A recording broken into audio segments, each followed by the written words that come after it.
গত ২২ জুন ইরানের ফর্দো পারমাণবিক স্থাপনায় বাংকার বাস্টার বোমা GBU-57 দিয়ে হামলা চালায় যুক্তরাষ্ট্র। এতে পরমাণু স্থাপনাটির ব্যাপক ক্ষয়ক্ষতি হয়েছে বলে দাবি মার্কিন প্রেসিডেন্ট ডোনাল্ড ট্রাম্পের। সে সময় ব্যাপকভাবে পরিচিতি পায় মার্কিন বাংকার বাস্টার বোমা, কেননা ইরানের গোপন ফর্দো পারমাণবিক স্থাপনা গুঁড়িয়ে দেওয়ার মতো আর কোনো বোমা নেই বলে সে সময় ব্যাপক কৌতূহলের জন্ম দেয় জনমনে। এবার জানা গেল প্রতিবেশী ভারতও বাংকার বাস্টার ক্ষেপণাস্ত্র বানাচ্ছে।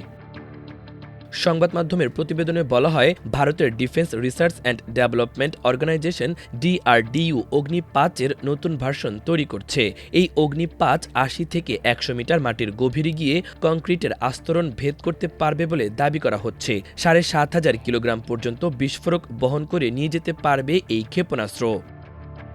ক্ষেপণাস্ত্রটির দুইটি ভার্সন থাকবে। একটি ২৫০০ কিলোমিটার দূরত্বের মধ্যে ৭,৫০০ কিলোগ্রাম পর্যন্ত বিস্ফোরক নিয়ে বাংকার বাস্টারের কাজ করবে। এটা সুপারসনিক গতিতে যাবে। অন্যটি ৫,০০০ কিলোমিটারেরও বেশি দূরত্বে পারমাণবিক অস্ত্র বহন করতে পারবে। ভারতের অগ্নি-৫ ও যুক্তরাষ্ট্রের বাংকার বাস্টার GBU-57 এর মতোই শক্তিশালী হবে বলে দাবি করা হয়েছে।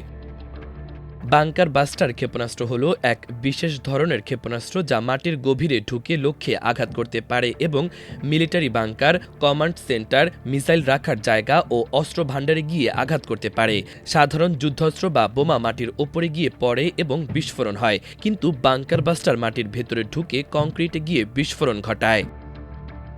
ভারতীয় সেনাবাহিনীর সাবেক লেফটেন্যান্ট জেনারেল উৎপল ভট্টাচার্য জানিয়েছেন, এটা একটা ভীতি হিসেবে কাজ করবে। যে কোনো দেশের মাসেল পাওয়ার বাড়ানোর দরকার হয়, কোনো সন্দেহ নেই। ভারতের সামরিক বাহিনীর কাছে এটা খুবই গুরুত্বপূর্ণ সংযোজন।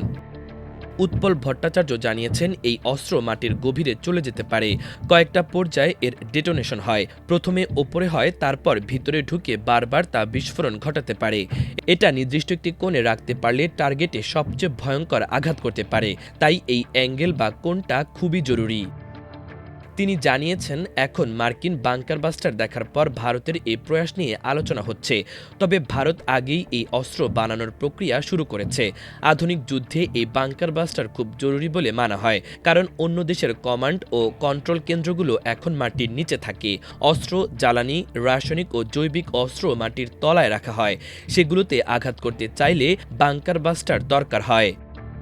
মাল্টিমিডিয়া ডেস্ক, আমার দেশ।